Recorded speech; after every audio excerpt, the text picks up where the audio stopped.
The message the Treasury Secretary and the Secretary of State wanted to send was that the sanctions lifted when the US, during the Obama administration, joined other international partners in the 2015 Iran nuclear deal are all now back in place. But if you read the small print, that's not exactly the case.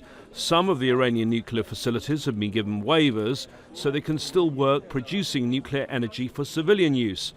The Trump administration wants all countries to stop importing Iranian oil, but for now, Secretary of State Mike Pompeo says 8 nations will get temporary waivers.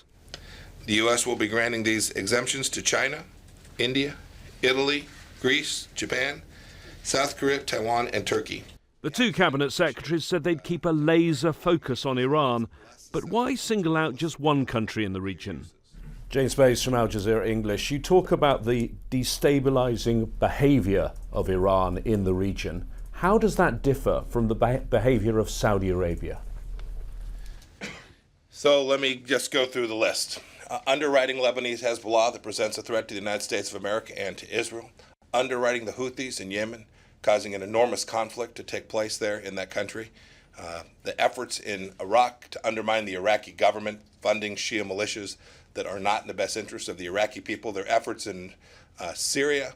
The list goes on. The difference in behavior between those 2 countries is remarkable. That answer perhaps needs some fact-checking. The UN says there's no evidence Iran has recently supplied the Houthis with weapons, while the Saudi-led air campaign has been responsible for the majority of civilian deaths in Yemen. Saudi Arabia certainly has its own destabilizing role in the region. Just look at the blockade of Qatar. And if you're criticizing Iran for its human rights, then Saudi's appalling record also needs to be scrutinized, particularly in the light of the murder of Jamal Khashoggi in Istanbul. James Bays, Al Jazeera, Washington.